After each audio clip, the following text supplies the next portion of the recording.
अस्सलाम वालेकुम students, my name is Azhar Yashal. Welcome back to Yashal English house YouTube channel. आज की जो वीडियो है ये बहुत ही इंपॉर्टेंट है, इसको आपने एंड तक ज़रूर देखना है। If you are preparing for IELTS, particularly you are preparing IELTS academic writing task 1। IELTS academic writing task 1 के अंदर क्या क्या होता है, उसके अंदर कौन से टिप्स एंड ट्रिक्स होते हैं, क्या डूज़ होते हैं, क्या डोंट्स होते हैं, और these things we are covering in this video. तो आपने ये एंड तक ज़रूर देखनी है। Okay, let's get started. जो सबसे पहली चीज़ है आपके पास, जो आपको पता होनी चाहिए with respect to IELTS writing task 1, it is going to be, जो राइटिंग टास्क 1 होता है we call it report writing. जो एकेडमिक का है we call it report writing. जो जनरल ट्रेनिंग है it is called letter writing, and for academic we call it report writing. Report writing में basically क्या होता है कि you have to write 150 words and you would be having 20 minutes. It's up to you कि आप अगर writing task 2 पहले कर रहे हैं तो you would be spending 40 minutes there, और बाद में राइटिंग टास्क 1 करते हैं तो you would be spending 20 minutes over here. अगर आप पहले राइटिंग टास्क 1 करते हैं, यूजुअली यही होता है कि students they opt writing task 1 first, you would be having 20 minutes and you have to write 150, at least 150 words. आप उससे ज़्यादा भी लिख सकते हैं, you can go up to 180 words, उससे ज़्यादा मत जाइएगा। Maximum there should be 180 words. Okay, अब यहाँ पे आप देखें तो we have examiner criteria. Examiner criteria क्या होता है? We have 4 things, we call it task achievement, then cohesion and coherence, lexical resources होता है, ग्रामेटिकल रेंज एंड एक्यूरेसी होती है। सबसे पहली जो चीज़ है we call it task achievement या फिर टास्क रिस्पॉन्स इसको कहा जाता है। In writing task 1 it is task achievement and in writing task 2 it is going to be task what we call it task response. होता क्या है इसके अंदर, एग्जामिनर क्या देखता है, to measure task achievement in the task 1 and TR task response in the writing task 2, in both cases they refer to know how well you answer the questions including. उसमें क्या क्या एग्जामिनर देखता है? Number 1 thing, do you write enough words, number of words for writing task 1 150, for writing task 2 250 words. Do you stick to the topic in the question, relevant आप रहे हैं या irrelevant चले गए हैं। Then do you cover all parts of the question. आपके पास advantage disadvantage ऐसे है तो उसको आपने लिखना है। आपके पास लाइन ग्राफ है, उसके अंदर 2 to 3 there are the variables, 1 2 3 सबको आपने मेजर किया नहीं किया। आपका टास्क रिस्पॉन्स के अंदर suppose it is problem and solution, आपने प्रॉब्लम लिखे हैं, सोल्यूशन लिखा नहीं, इंट्रो लिखा है, कंक्लूजन लिखा है नहीं। आपने all parts of the questions में जैसे कि आपके पास स्ट्रक्चर ये होता है कि you have to go for writing task 1, सबसे पहले रीफ्रेज करना है, उसके बाद आपको ओवरव्यू देना है, फिर एक्सप्लेनेशन देनी है। क्या ये सारे काम किए हैं? नहीं किए। Do you cover all parts of the questions, ठीक है। देन कोहेजन एंड कोहेरेंस आती है। This refers to know how well you your essay is organise, या आपका राइटिंग टास्क 1 जो है वो ऑर्गेनाइज है, including do you right in the paragraph. Cohesion and coherence basically connectors होते हैं जो आपने यूज़ करने होते हैं, एक चीज़ को दूसरी चीज़ के साथ मिलाते हैं, one paragraph to another paragraph, one sentence to another sentence, वो आपने यहाँ पे सारी चीज़ें मेंशन करनी होती हैं। अच्छा, आपने ये चीज़ देखनी है कि आपने पैराग्राफ में लिखा है नहीं लिखा। देन लेक्सिकल रिसोर्सेज है और ग्रामेटिकल रेंज एंड एक्यूरेसी है। ये 2 पॉइंट्स हैं पिछले कोहेजन एंड कोहेरेंस के। Do you connect parts with the logical links, do you connect paragraphs with the logical links, जैसे body 1 में लिखते हैं on the one hand, body 2 में लिखते हैं on the other hand, या in contrast आप लिख देते हैं। and then do you avoid repetitions, जो आपके words हैं वो आपने repeat नहीं करने, you have to go for synonyms, repetition is not allowed। lexical resources में देखते हैं क्या होता है, lexical resources mean vocabulary, ठीक है, use a vocabulary। do you use academic words, आपने फॉर्मल राइटिंग लिखनी है। अगर आप लिख रहे हैं लेटर राइटिंग लिख रहे हैं and it is going to be informal letter, then you will be going for informal words, contractions. Otherwise you are suppose to write formal writing, academic writings, modern writing. Do you paraphrase to avoid the repeating words, ये जैसे मैंने बताया rephrase जब हम करते हैं तो की वर्ड जो रिपीट होते हैं you have to go for synonyms. Do you spell correctly, ये आपकी वोकेबलरी में स्पेलिंग्स भी चेक होते हैं। Then we have grammatical range and accuracy. Grammatical range and accuracy में आप देखें तो यहाँ पे लिखा है कि do you use variety of the grammatical forms, आप ग्रामेटिकल फॉर्म्स की वैरायटी लिखते हैं नहीं लिखते। उसके बाद do you write a mixture of short words, short and complex sentences, ये भी आपने करने होते हैं। और उसके बाद क्या होता है अगले स्टेप में हम देखते हैं व्हाट इज़ द नेक्स्ट। अब हम जनरल टिप्स को डिस्कस करेंगे कि जनरल टिप्स में आपके पास क्या क्या चीज़ है, आपको किन चीज़ों का ख्याल रखना होता है, किन चीज़ों पे आपको काम करना होता है। You have to avoid the contractions. Contractions are not allowed. जैसे आर नॉट को हम आंट लिख देते हैं, आंट इज़ नॉट अलाउड, ठीक है। इज़ नॉट को इज़न लिख देते हैं, आई विल को आई लिख देते हैं, it is not allowed. You have to avoid the abbreviations. अगर यूके लिखा है तो यूनाइटेड किंगडम पूरा लिखें, यूएसए लिखा है तो यूनाइटेड स्टेट्स ऑफ अमेरिका पूरा लिखें, उसको आपने एब्रीविएशन में नहीं लिखना। और भी बहुत सारी चीज़ों पे जाके students they usually use abbreviations, you have to avoid it. No use of pronouns. Pronouns आपको बिल्कुल नहीं लगाने। First person, second person, third person pronoun. ऐसे लिखते हुए स्टूडेंट्स जो है ना वो मिस्टेक ये करते हैं, तो इंट्रो के अंदर आई प्रोनाउन लिख देते हैं।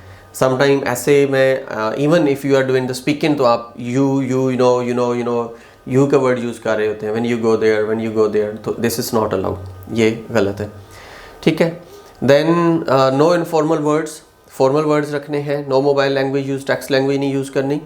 नो सजेशंस, प्रिडिक्शंस और recommendation. Whatever you are given in your writing task 1 तो आपने उसी पे काम करना है, उससे हट के आपने नहीं चलना, ठीक है। Then avoid the repeating same words as they are too much important in the words counting. जैसे मैंने पहले बताया, रेपिटेशन इज़ नॉट अलाउड, ठीक है। Use standard way of writing, modern way of writing. आपने स्टैंडर्ड राइटिंग को सामने रखते हुए चलना है। ओके, अब देखते हैं कि राइटिंग टास्क के अंदर होता क्या क्या है।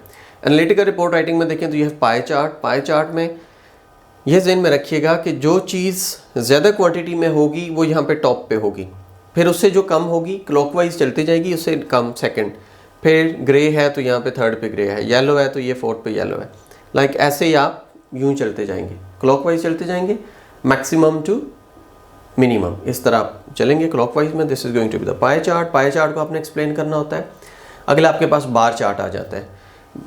उससे पहले लाइन ग्राफ है। लाइन ग्राफ में there can be 2 variables, there can be 3 variables. आपने वाई एक्सिस, एक्स एक्सिस को सामने रखना है, वेरिएबल्स को भी सामने रखना है, जैसे सीरीज़ 1, सीरीज़ 2, सीरीज़ 3, ठीक है।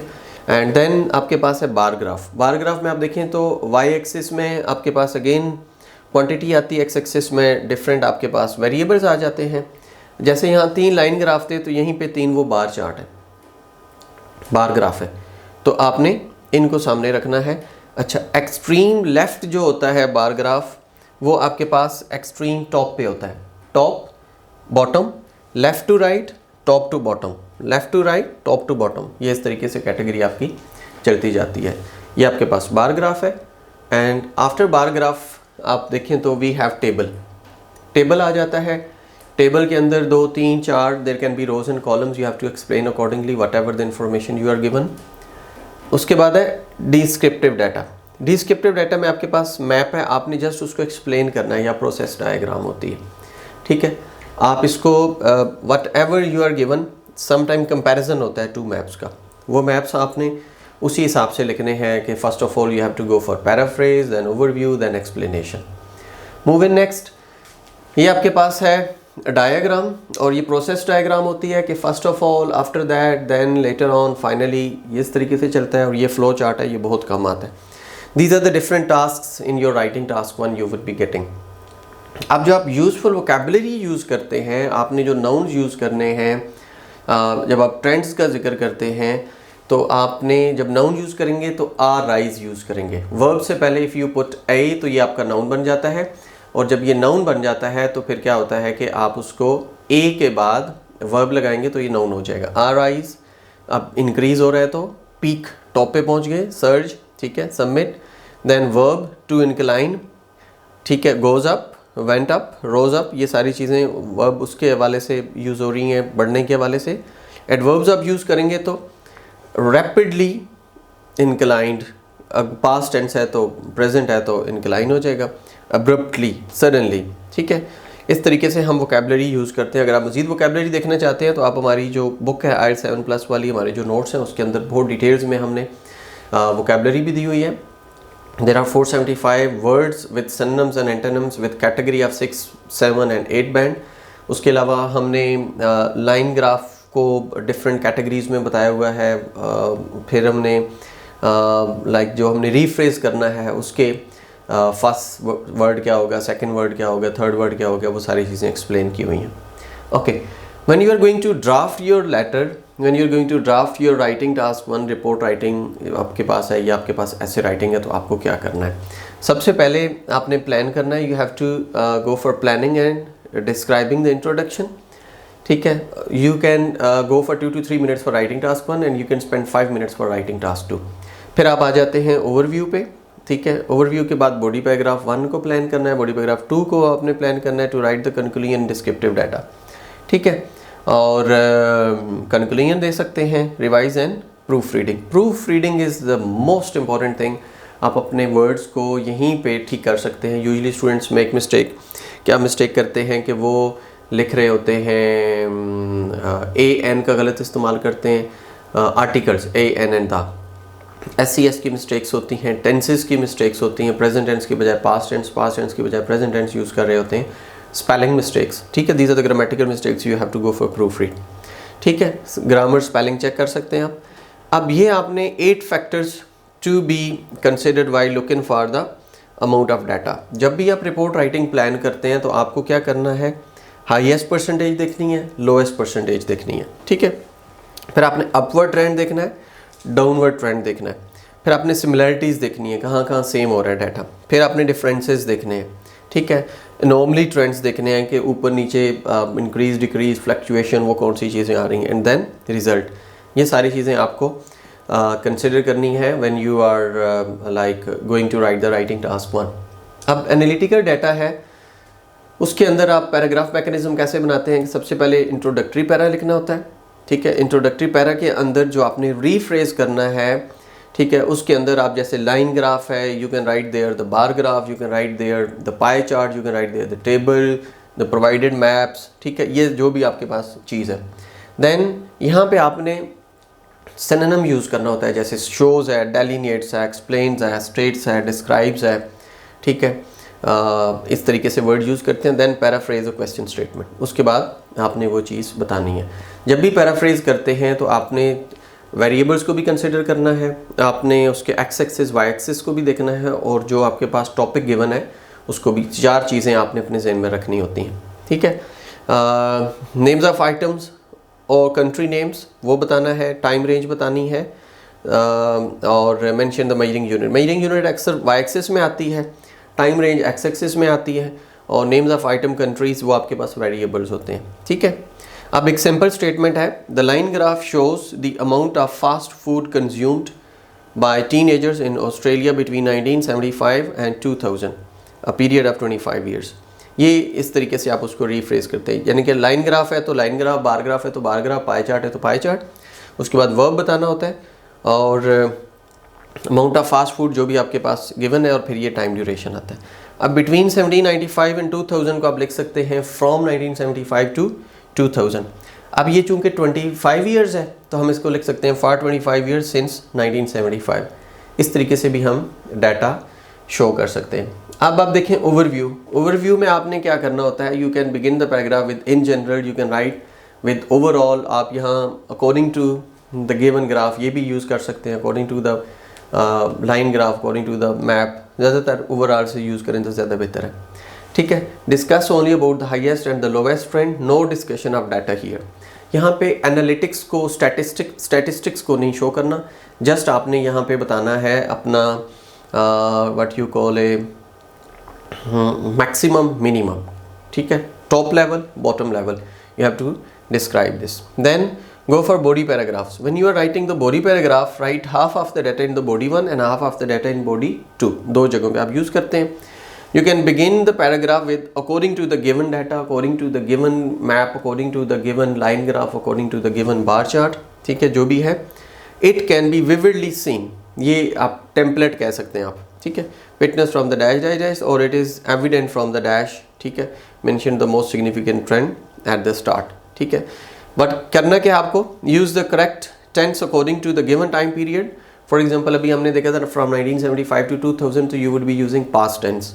ठीक है, then don't describe every single trend, only discuss about the milestones. यानी कि आपने बिगनिंग बताया, इंक्रीज होता है तो पीक बता दिया, डिक्रीज होता है तो बॉटम बता दिया. ठीक है, अगर कंटिन्यूसली इंक्रीज है beginning, it continuously increased, and reach at this level, ये चीज़ बतानी है, ठीक है। अवॉइड रिपीटिंग वर्ड्स, पहले भी बता चुका हूँ। Use linking words and in addition to, furthermore, however, hence, moreover, etc. These are the connectors basically you have to use. You have to use in writing task 1 and writing task 2. Okay. अगर आप हमें regular classes में join करना चाहते हैं तो you can join us. We have different classes for spoken English. It's morning, it's noon. We have evening classes. We are offering OET, PTE, Oxford test और different language के बहुत सारे courses हैं जो हम ऑफ़र करते हैं. If you want to join us for regular classes, you can join us at Yashal English House. और हमारा कॉन्टैक्ट नंबर है जो that is given here, 0092-317-970-4572 for further inquiries. आप हमें अप्रोच कर सकते हैं. आपको किसी किस्म का कोई भी क्वेश्चन हो तो आप कमेंट सेक्शन में ज़रूर लिखिएगा, हमें अप्रोच ज़रूर कीजिएगा. आप वीडियो का बताइएगा कि आपके लिए कैसी रही. Okay, Yashal wishes you happy studying. Take care. अल्लाह हाफिज़.